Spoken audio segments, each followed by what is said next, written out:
Hello,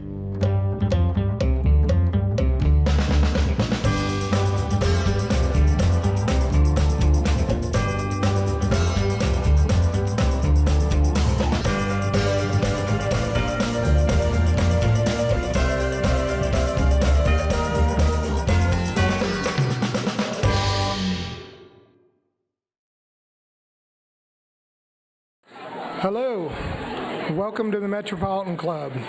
I'm Steve Marks. I'm a chairman of the board of the Columbus Metropolitan Club and president of Hannah News Service here in Columbus. It's great to see everyone here today. Today's forum, Leadership Under Fire, is brought to us with support from Falgren Mortine, Barbara K. Fergus, and Dispatch Media Group, each represented by many friends and associates here today. Won't you please help me thank them?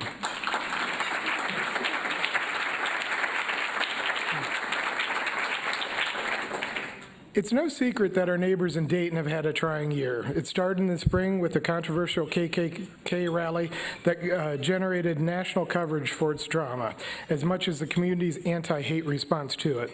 Just a few days later, a natural disaster as tornadoes wreaked havoc in the area, bringing widespread damage, injury, and loss of life. And then came August 4th. 9 lives ended, a community in shock, and suddenly Dayton, in tandem with El Paso, was on the front lines of our nation's epidemic of gun violence. With the eyes and ears of the world upon her, it is the mayor of Dayton that must take the spotlight. Please welcome the mayor of Dayton, Nan Whaley.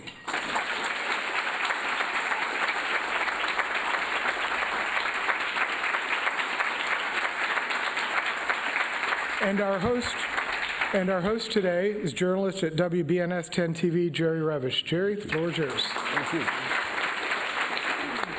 Thank you, Steve. I was talking to the mayor earlier this morning, and during the course of the conversation, she said, you know, Dayton's changed the world before, and it's going to change it again. And so I circled back to that question at the end of my interview with her, and I said, you said something about Dayton changing the world before, and it'll change it again. What did you mean by that? She said, you don't know? Right. Does everybody know? The Wright brothers. Yeah, come on. So after I wiped the egg off my face, I said, we'll be on stage here in a little while. And so great to have you today. Thanks a lot. You know, you've become the face of mayors across the country who are upset about these mass shootings and want to see lawmakers take some action. Mm-hmm. In the past couple of months since the Dayton shooting, tell me any steps that have been made toward getting that accomplished. Well, it's a pleasure to be here and appreciate everybody's interest in my city, a city that has had just a hell of a summer. I think it's been an interesting time these 2 months for Dayton and for our community for sure. What we've seen, Dayton was the site of the 250th mass shooting this year. A study just came out, the Hill reported today, 151 mass shootings, they have different definitions, have happened in 151 different congressional districts.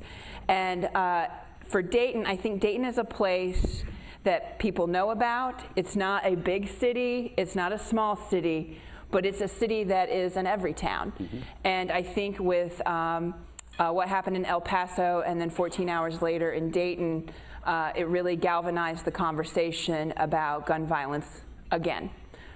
So you always hope that, I know every mayor before me that's gone through this and the mayors that have followed me now, always hope that they're the city that change will happen. And particularly for my community, when the vigil happened that night at 8 o'clock and the governor came just hours after the shooting, they started saying and hollering, do something. Yes, I was there. Yeah, oh yeah, so I think, you know, I feel very called to this work. I've always been active in working to end gun violence and that movement with mayors all across the country, but to see my community in anger and frustration to drive for action makes this just all the more important that we get something done right now.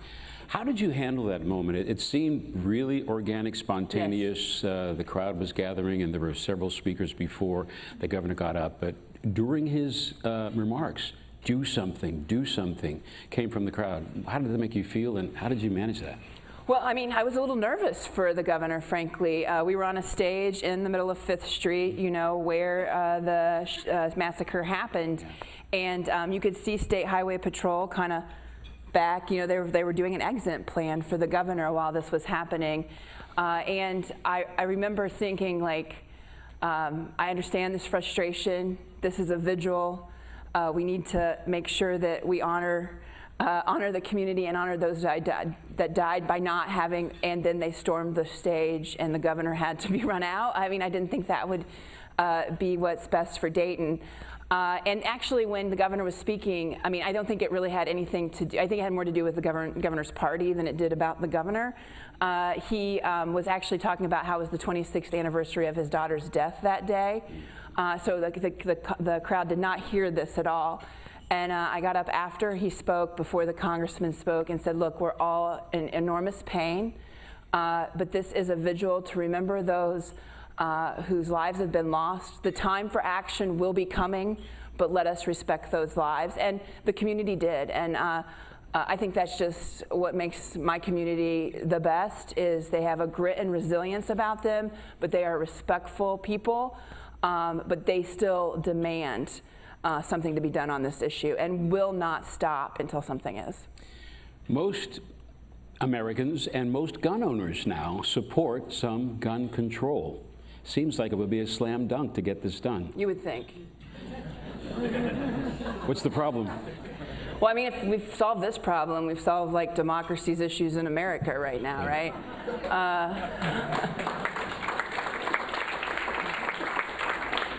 You know, look, 90% of Ohioans, the vast, I think it's in the 80s of gun owners, support a background check. I don't think, and I said this to you earlier, I don't think 90% of Ohioans support the Ohio State Buckeyes, but they support common sense gun legislation on background check. Crowd here. Think about it. I mean, Toledo is up there. They're part of Ohio. Yeah. So it is so frustrating to come both to DC and to Columbus and see just, you know, no conversation, no willingness to engage, no discussion, because they're gerrymandered and they know they don't have to. I think the state of our politics, both in Ohio and in America, is you actually get dinged for governing if you're in the Republican Party. You know, if you come to compromise, if you come to build a way forward, you're probably going to be primaried. And because they're in these districts that are so extreme, that's their only concern. And I think that's what's happening in our politics, and you see it over and over again, and that's why it just keeps on pulling this way. What do you make of the governor's 17-point plan regarding gun legislation? I support it. I always say, you know, I'd like the step to be this far, and I think the governor's about this far, but considering 2 years ago we were over here putting guns in daycare centers, I think we've moved the boat, and I'm grateful for him for that, and this is a good step, a good first step. Let's talk about Sunday, August 4th for just a little bit. Where were you when you got the news, and how did you move through that day? I was in bed. The night before, I had gone to a couple of cookouts. A friend had a birthday. The CEO of CareSource, he's from Hawaii originally, so he was having a luau. So I was there that evening, and I had looked on my phone and saw that the El Paso shooting had happened. And I said to my husband, oh no, this has happened to Dee. Dee Margot's the mayor there, he's a Republican. And I said, oh, I'll call him tomorrow, you know, because it was late in the evening. And you always call the mayors that this happens to, and there's too many of us. And then the next morning at 4 in the morning, around then, my doorbell was ringing, and it was a city attorney. And I'd taken my phone with me. I'd woken up my husband, taken my phone down, looked at the phone, and just as I was opening the door, someone had texted me, I just saw the news. And I don't know what they were doing at 4 in the morning up, but they texted me that. And I knew something had happened then. And so I knew it wasn't just like a neighbor that needed something. And I opened the door and said, what happened? He said, there's been a shooting in the Oregon district, 9 people are dead. I immediately wanted to go throw on my yoga pants and head to the scene. My husband's a little more thoughtful than I am and said, you should probably shower and get ready for the day. And the city attorney said, yeah, you've got a little bit of time here. So I got dressed, went to the operating control center where police and fire were and the city team. We set it up in the convention center, which is just half a block away from the district. Walked the district. The bodies had already been gone, but the pools of blood, the placards where each shooting lot were just all over the street. Saw the car that the shooter had gone back to put together the gun, and then went and told the community and the country what had happened at 7 a.m. When you looked into the eyes of those families, and when did you contact them? Was that night or later? So we worked to contact them. I didn't contact them personally. We have a really good program, a victim witness program, a victim advocate program that the county prosecutor does. We did not release the names of the victims until 1 p.m. Because we wanted to make sure every family was reached. And one was someone that was a recent immigrant, and so we had to find across the globe that part of the family. And but they were told in the same area we were. So for both my husband and I, the sounds of families finding out is something we'll not forget. You sought some mental health therapy, some counseling. Absolutely. After the shootings. Absolutely. Tell me, how were you impacted by that? Look, I think what happens in these, I've been seeing a counselor for the summer. Okay, the summer has been tough, right? So, and I felt really. I said to my husband on the Tuesday or Wednesday, I said, I know so many people are hurting, and I don't want people just to think being tough or being Dayton strong is I got this. And I think the best thing to do is just to be honest that I'm going to see a counselor today and put that out so other people feel comfortable, like the mayor's doing it, everybody's doing it, go talk to someone. And I did that particularly because of who's in the Oregon district. At 1 o'clock in the morning in the Oregon district, it's probably the most diverse place in our city. It's like what you dream your city could be. People, young people, older people. One of the victims was a dad out with his son, celebrating, enjoying a really great night. August 4th was great weather in Dayton, and just taking in their friends together. And they're young. And I've gotten notes since then of kids going back to Wright State and they're having a hard time with crowds. The bartenders have a really hard time with sirens now. The neighbors in the neighborhood, it's a historic district around it, cannot take fireworks. The ball field is supposed to do fireworks August 31st. We got them to cancel them.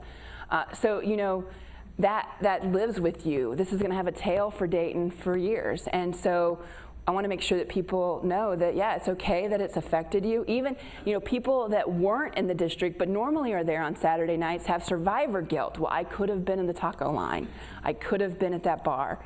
And so it's had this ripple effect through our community, not just the families and those that have lost friends or those that are wounded, but through the whole community, because the Oregon district is the place where people come together. And so I just thought that was very important. And same with our first responders, the same thing with them. Our chief has really changed culture around that yeah, being strong means talking to someone, and we have to do that for ourselves and for each other. What provision have you made for citizens who have needed to talk to someone? So we have actually, we had an open to site in the district so people could just walk in for mental health, and then still we have opportunities for people that were in the district that day that they have free services through our Adams board. They've been terrific. We are doing program. I'm going to go do. There's mental health first responder, like kind of like how you learn CPR, how you can kind of see the signs of mental health. I'm doing that for the day to learn, and my staff is doing that as well. We're encouraging bartenders to do that in the district. Frankly, there's probably a lot of self-medicating going on right now in Dayton in those bars, and so we want to make sure that they have opportunities to see signs to help people through this issue. When President Trump decided to visit Dayton, were you surprised at first, and then were you surprised by the haters that you acquired along the way, people upset with what they saw as you disrespecting the president? What was the first part of the question again? Well, let's just take it from here. You've acquired a few haters along the way. More love than hate. I'm sure. Just a few people. And I'm sure you know the letters that have come to you and emails and all of that. Yeah, so the president called me Sunday night, as he should, and offered his condolences and said he was coming to Dayton. And I said, you're welcome to come to Dayton. And then, the next day he announced he was coming to Toledo, and I was okay with that too. But he came, and there was a lot of back and forth on whether I was going to go to the hospital or not. I think they were a little nervous about me coming. And Senator Brown came down, and I want to be just very clear. This was very difficult for me. Sure. The president, when he announces he's coming, he puts our county as a county, one of 209 counties in the country that voted 50-50. It's like dead even, and it flipped. It voted for Obama twice and then voted for Trump. And so, for better or for worse, this president puts people in their corner. And when you're trying to bring a community together, that's not very helpful.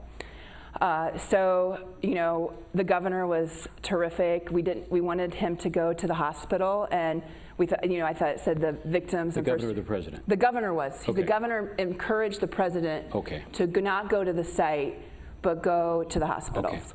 And the victims and the first responders would be happy to see him, and we really moved his visit to say, where can you add value? Because if he came to the district again, the members that the owners of the businesses didn't want him there, and I think again the way he extremes folks is tough, and so so I think that the citizens, the victims that met him were grateful to meet him. I said that, the senator said that, and then the president was very unhappy that we said that they were grateful to meet him. So I'm still at a loss on why the president is upset. I don't understand him, so I don't think I'll ever figure that out.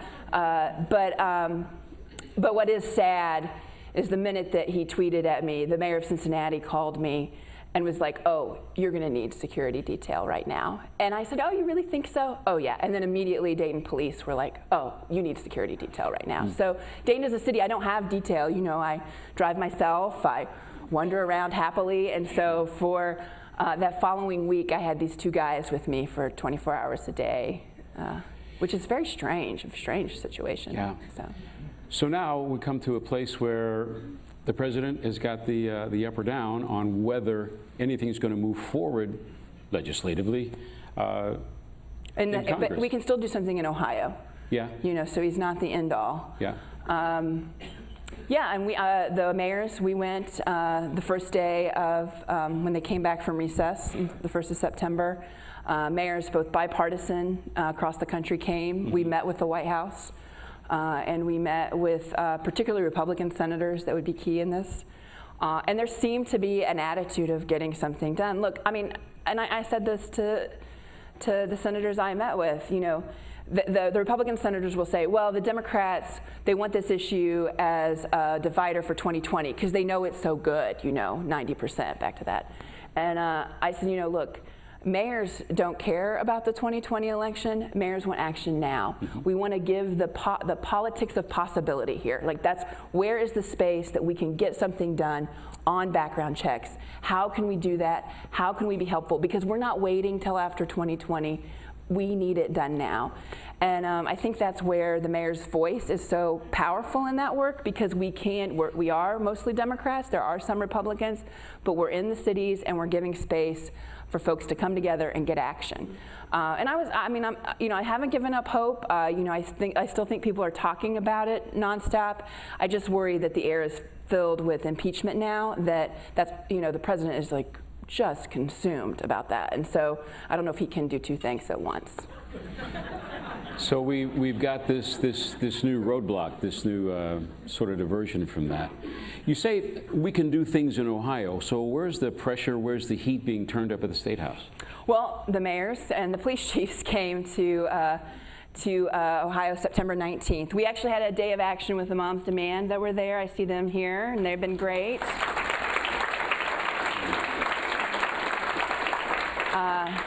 And we came and met with the Senate Majority Leader, the House Minority Leader, and the Governor, and talked. And we had some other meetings too. And this was through the Ohio Mayors Alliance, is the group of top 30 mayors in the state. I think we're going to get somewhere there. I mean, I feel like the governor is driven in a way that the president is not on this.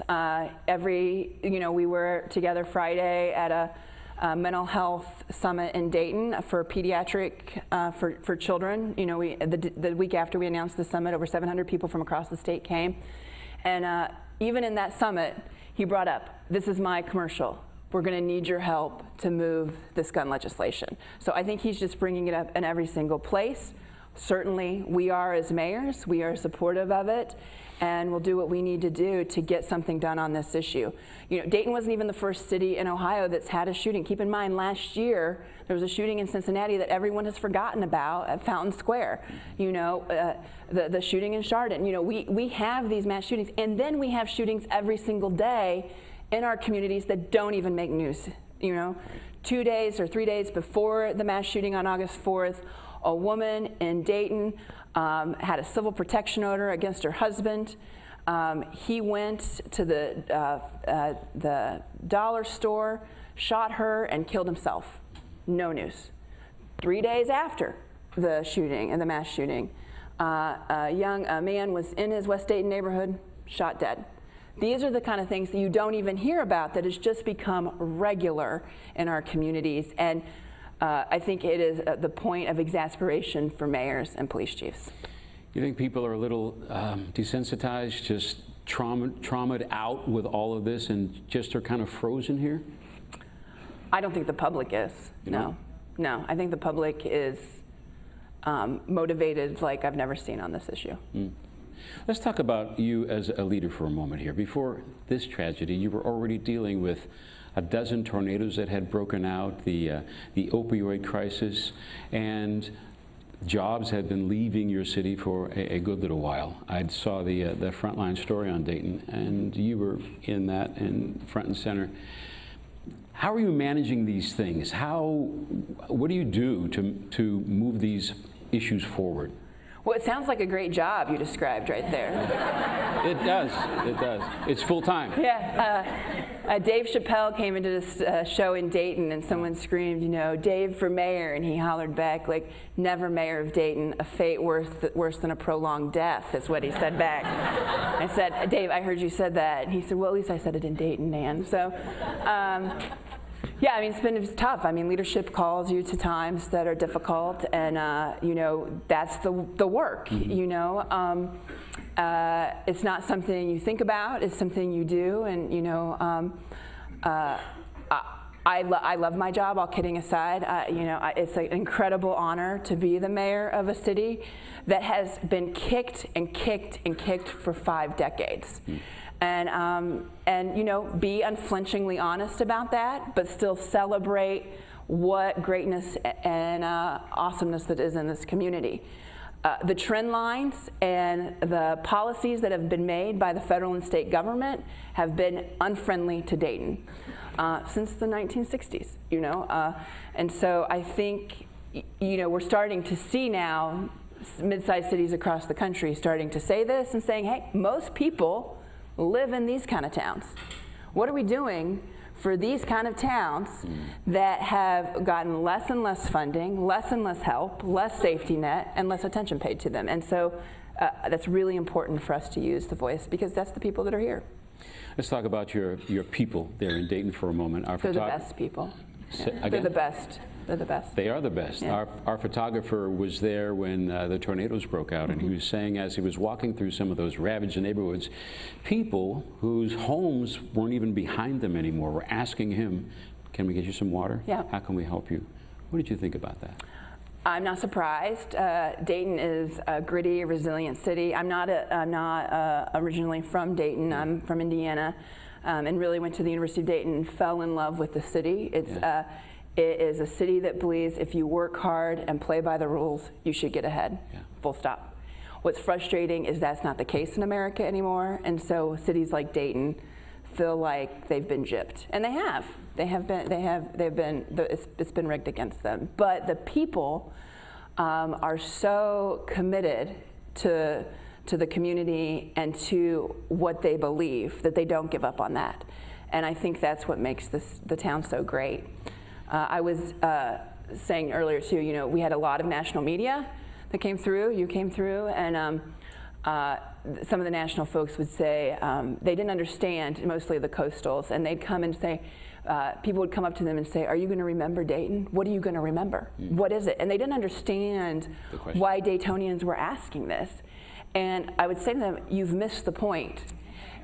Dayton always thinks is going to be forgotten and ignored because it has been forgotten and ignored. And so that is what, it's not necessarily about the shooting, it's about how this has happened to them time and time and time again. And that's why they're asking that question. How is it that a Klan rally came to Dayton? I have no idea. They were from Indiana, not from where I'm from, but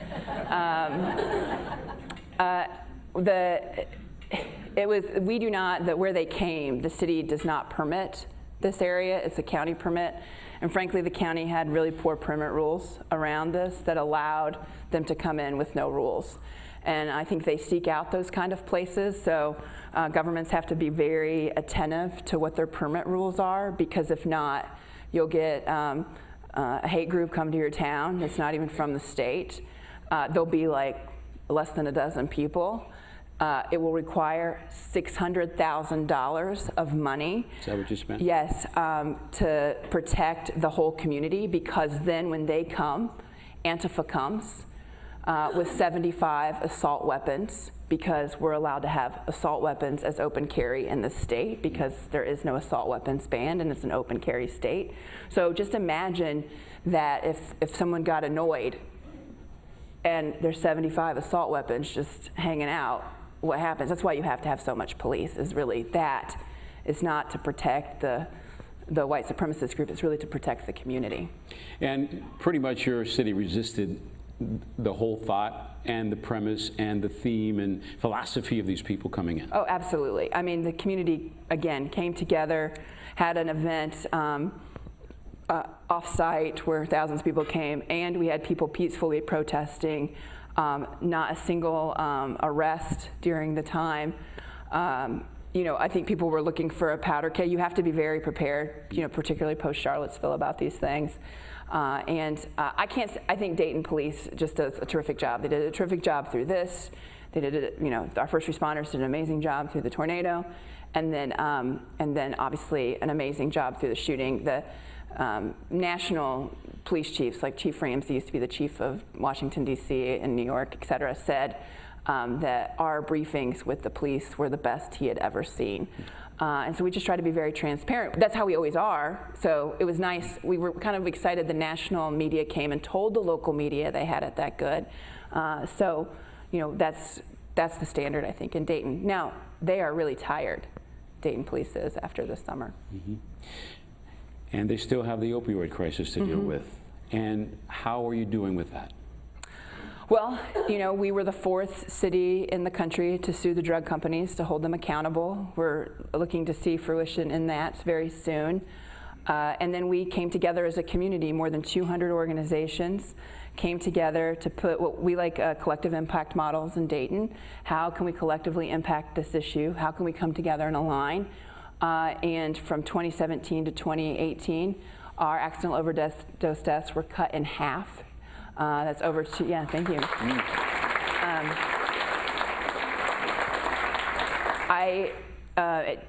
I want, you know, people would say when we were dealing with this again head on, they say, well, you know, what's your goal here? I said, you know, I want Dayton to be the place that treats addiction like the disease that it is. This is a mental health issue as well as a disease of addiction. And so we're really excited too. We have this great program called 115 that has built a campus with a lot of money from Google to set and really study how we can treat addiction like a disease. And so they take people, all people, in for short-term to long-term, inpatient, outpatient, to really, so we can really learn and understand what this disease is about. For too long, we have been dealing with addiction in the basement of churches. That is admirable, but not the way to really deal with a disease. And so I'm heartened by this work that we're doing. Some folks are still not comfortable with using naloxone to treat folks who have overdosed. Their thought is you're just enabling them to overdose again and again with the thought somebody's going to come and save them. What's your comment to that? You know, I'm saddened by that comment because someone that is addicted is still a human being, and we can't, you know, we can work to get someone to be recovering if they're alive. We cannot get them to be recovering if they're dead. It's the same argument, I think, that is, you know, we have 100 gun deaths a day in this country. Most are suicide, and so they say, well, if you take away the gun, they'll just, you know, kill themselves some other way. Well, they won't be as successful, you know, and it's better if they're not successful so we can enter and figure out what's going on to save that life. And I think those kind of comments are just very callous about how we look at, you know, humans and human life in general these days, and so it's frustrating. You mentioned guns there, so let's come back to that for a little bit. The NRA, have you tried to engage them at all? Make them understand your position? No, I think the governor has, but no, I have not. Okay. Would you? And what would you say? Well, I would say they're wrong. I mean, I mean, the NRA is a group that is, you know, funded by gun makers. So their goal is to make more guns. My goal is to have less guns. That's, you know, there's too many guns. So I don't see how. And my goal isn't to make money on this issue, right? And so I think we just have like diametrically opposed views. They've had their way for the past, you know, since 1994. I'm heartened that because of the work of Moms Demand Action, March for Our Lives, Sandy Hook Promise, Everytown, these groups have said enough, and particularly women are leading this effort to say enough and to compromise with someone that wants more guns when we want less guns. I don't see how we're going to come to fruition there. Public education, what kind of You're really covering everything. Well, I have to. You're the mayor, you cover everything, right? You cover everything. Schools there in Dayton, what kind of grade would you give, and what kind of grade did the state give them? Well, the state, we were on the blocks for takeover, and we this past grades, which is really a goofy system, I have to say. You know, you can just like go look at the income level and then grade the districts. You know, what's the income level of this school, and then you can give a grade. That's what it is. And Dayton is a poor community, and 99% of our kids are getting free lunch. To give you an idea of how poor the kids of Dayton are, but they are making progress and moving quite dramatically in value added. 2 years ago, I ran a slate and endorsed a slate for the school board with the business community and labor to come together and say, look, we need to take over these schools as our community, and we've done that. And you know, in 2016, Dayton was the first city to pass an income tax levy, actually, to provide high-quality preschool for every 4-year-old in our city. So we invest in our young people. And I'm really proud of that, and I think that's what we're continuing to do. It is not something that is going to be perfected overnight. There are no silver bullets, because really we're dealing with issues of poverty and long generational issues of that. And so to expect the schools to solve an issue where 70% of it's actually in the neighborhoods and in the homes, I think is not the way to go. I think we have to be more holistic about this issue, and that's why it's important to a mayor. A mayor has to be involved in this because of that. It's a CMC tradition to take questions from the audience, and you see the microphone there. We're going to wrap up here in a little bit, so prepare your question, and you can get in line if you wish to ask Mayor Whaley a question. What are the bright spots for Dayton right now? What do you see in the future? Quite a bit. I mean, we've seen, first of all, Since 1963, we've been losing population. 2 years ago, we actually gained population, so it not only stemming the tide, but seeing gains. Dayton's mantra and mission is we're an open and inclusive community no matter what. So no matter who you love, where you come from, or what you believe, you are welcome in Dayton. We were the first welcoming city certified in the country, being immigrant friendly. We really, really believe that diversity is the key to growth. And I think that's starting to pay off even in a mid-sized city. We have tremendous investment in our urban center now, where we cannot build housing fast enough. But hey, it's way cheaper in Dayton, so you can come and live there. We're seeing that young people and seniors moving in and really taking advantage of the walkability of our community. We're seeing investment in our neighborhoods. Just last week, we announced the opening of Gym City Market, which is an employee-owned market in a food desert where the community came together and are opening this grocery, which I think is going to have to be the model, frankly, as the disruption in retail happens. And I think for once there are tailwinds in the market for Dayton because people want unique urban spaces, and Dayton offers that at a bargain price. So we're really excited about what's happening. You're gaining population. Where are people coming from, and what are they finding? There's jobs. Are you getting more jobs there? Oh yeah, so we have the lowest unemployment rate we've had in I think like 25 years now. It's been cut in half since I was mayor. What kind of work? Well, pretty much advanced manufacturing is still a key part of our jobs. We have Wright-Patterson Air Force Base, which is the largest single site employer in the state. So a lot of, I think per capita, we're still in the high marks of engineers in the country, lots of engineers in Dayton. And so a lot of that talented workforce. If you saw the Frontline documentary, you see though this issue of jobs. There are still like low-paying jobs that are a problem, and it's a problem in all our communities because again, Dayton's belief, if you work hard, play by the rules, you should get ahead. That's not the case when you take these low-paying jobs. You can't even provide for your family, and I think that's an issue not just for Dayton, but the country that we have to reckon with. We're going to take some questions now. Please state your name and your question.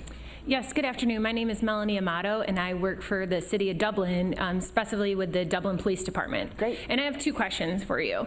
How are those officers, you said they were tired, but how are they doing now, and what is the city doing to support them? And then all like city governments, we do exercises to prepare for natural disasters or mass shootings. When you had the tornadoes and you've lived through that, is there any advice that you have for a city now that you've lived through a national disaster that you said, hey, I wish we would have prepared for that better? Those are great questions. Yes, so first with Dayton Police, we have mental health folks on call for them whenever they need them. And then for the officers that were there, I mean, I didn't mention this, but I think most people know, when the shooting happened in Dayton, and nine people died and dozens were injured, the shooter did that in 32 seconds. The police stopped the shooter in 32 seconds. There happened to be 7 officers like 2 doors over, because it's the Oregon District, and we do just have regular police presence. To watch the video is harrowing. They have their pistol running towards this guy while he has this enormous gun shooting back. I mean, amazing training, amazing heroism. So they first were, like any officer involved shooting, immediately went on paid leave. They go through a lot of mental health efforts through that, and we still continue to do that for the police. I should also mention that my police chief is really into mindfulness, like he's a yoga instructor, so this is like a thing for Dayton. We're really zen about our ways, even in the police department. You wouldn't think that in Dayton, but that is, Chief Beal's been amazing and just been a tremendous leader in that. Secondly, for both efforts, my city manager and I kid that we could go and do crisis management teaching anywhere because we've been through so many this year. We've gotten it down. I don't want to use it anymore.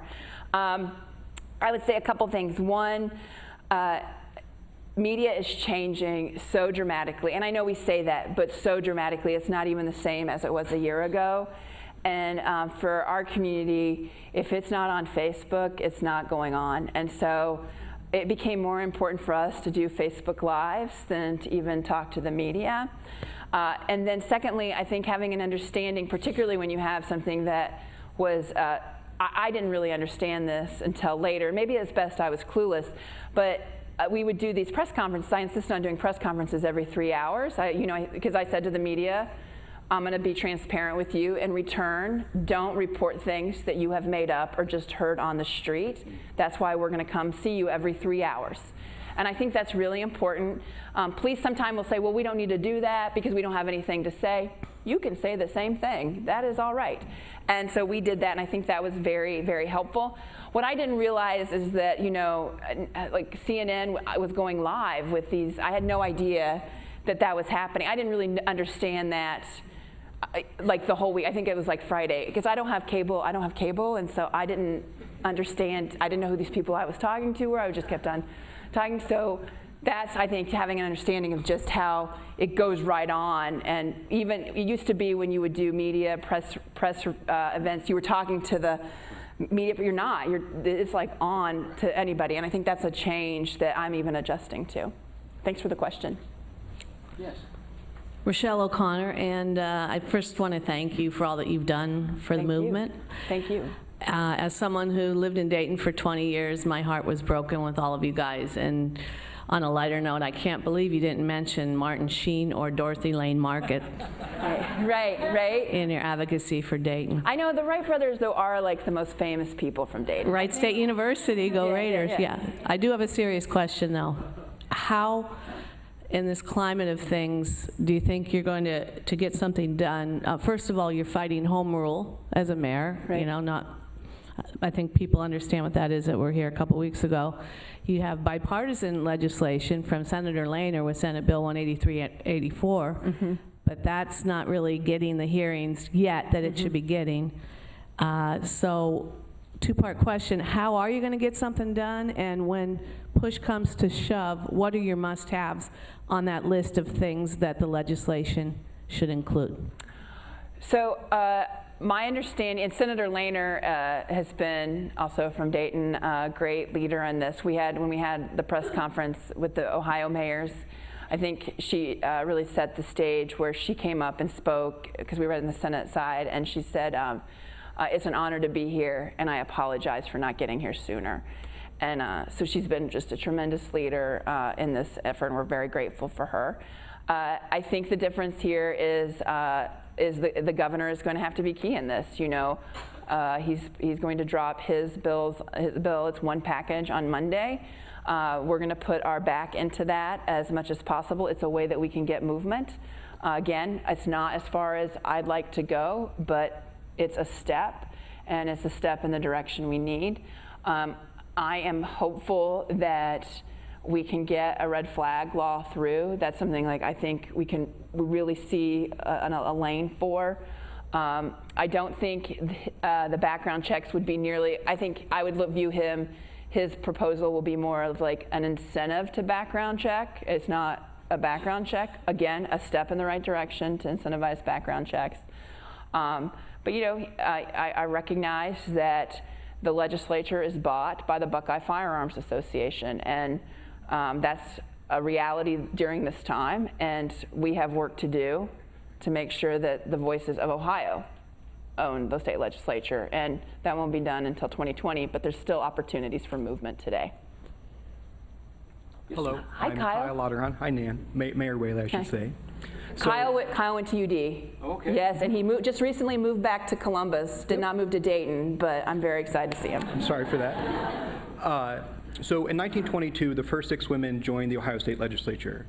By the year 2022, there have been 100 years of elected women in Ohio with 0 female governors, and let alone any women nominated by either party to be governor. It's very depressing, Kyle. So I know you very much support Governor DeWine's, you appreciate Governor DeWine's support over the last 6 months, but do you see that in 2022 my daughter will see a woman in the governor's office?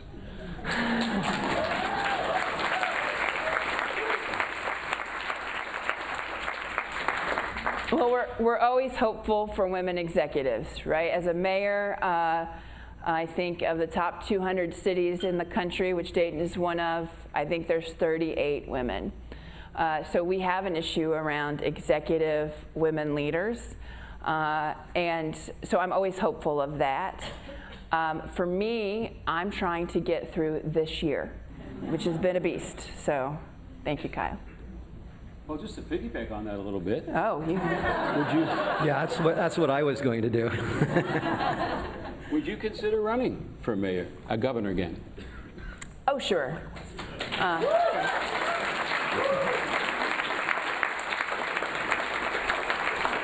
think, you get, I like the executive role. You get stuff done, and when you're a mayor, Governor Voinovich, do you know what he was the mayor of Cleveland, governor, and senator. You know what his favorite job was? No.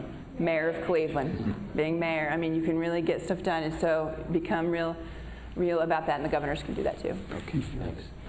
Hi. Please. I'm going to move on and hand mine off because my question was going to be, what are your aspirations for the future beyond, and maybe just being mayor of Dayton is as far as you're thinking? It may be. I mean, I think this year's been really difficult. It's just been personally hard as well. And so I've really made a decision that I'm going to just get through this year. If you really want to know, my top goal of the year is to try to get my husband to let me have a dog. I'm not successful. So if you know him, please tell him I should get a dog. Some people have been helping me out on Facebook. I think, you're called to do the work, you do the work you're in, and whatever opportunities come your way, you assess those and make decisions at that time. And that's what I plan on doing. I don't really know what's next. Mm-hmm. Mark Klein, Columbus resident, longtime Hi, native Mark. Daytonian. Went to school downtown Dayton, urban school, lived through the 60s and 70s in the downtown area, seen the transition, and was in the Oregon District earlier that night. About a block and a half. Were you? Were you having dinner? A block and a half away from Newcomb's, where I met my wife.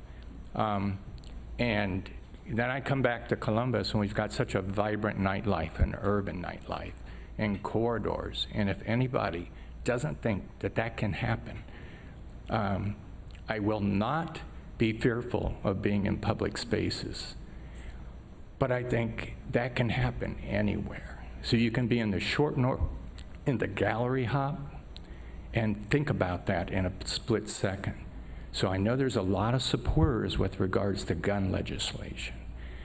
Let's live our lives, let's be out there in the public, let's be engaged, but at the same time, it can happen. And I think that that's the message that you're sending. Correct. And I applaud you on everything that you do. Thank you, Mark. Love you. Thank you. Can I make a pitch here? So what can you do? I think Mark's making a great point. Please, first, I would ask you to come visit Dayton and go eat in the Oregon District. That's a great way to support us. Secondly, call the Republican legislators. Don't call the Democratic legislators, they're fine. Call the Republican legislators in the State House. Call them every day. They don't hear from anybody. Nobody even knows who they are. They will be shocked that you called them. Call Senator Rob Portman. Call Senator Portman. It makes a difference. They are paying attention to who's calling. So if you could do that every day for Dayton and for your community during this time and not forget that, that would go a long way. Thank you. Next question. Hi, I'm Lainey Cuthbert from the Columbus Metropolitan Hi. Club. Hi.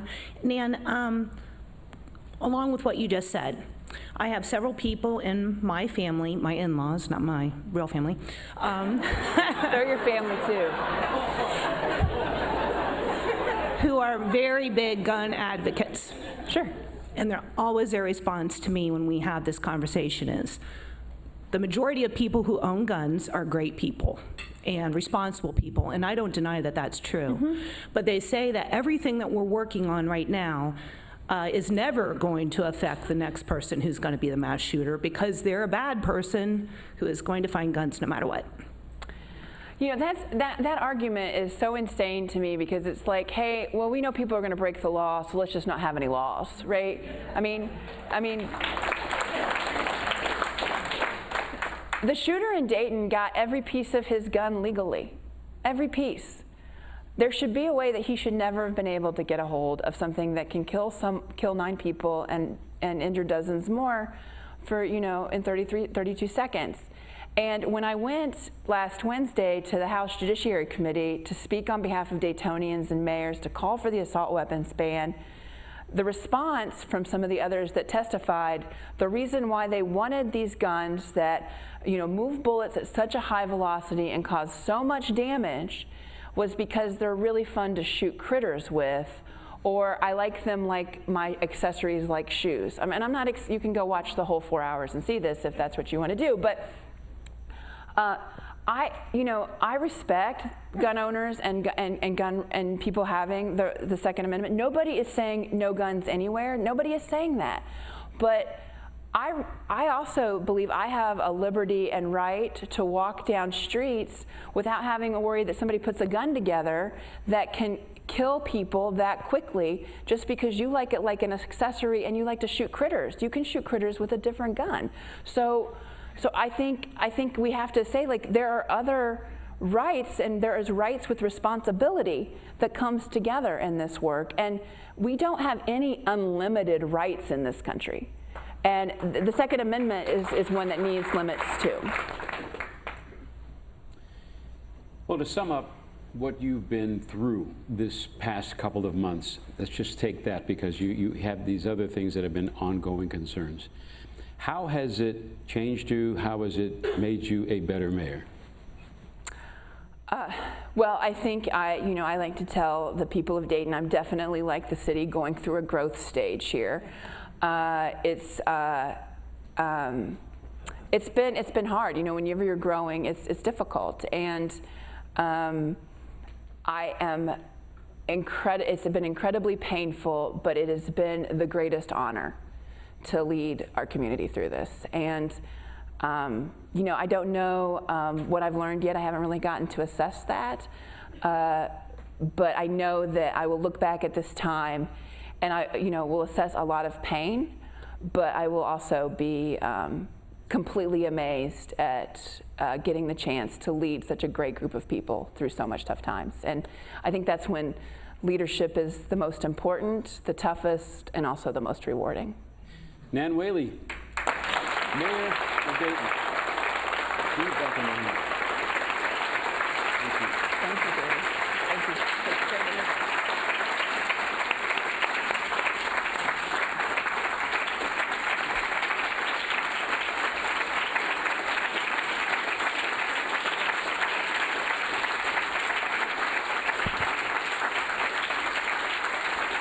I hope you found today's forum as enlightening as I did. Let's thank our sponsors and partners, Falgren Mortine, Barbara K. Fergus, and Dispatch Media Group.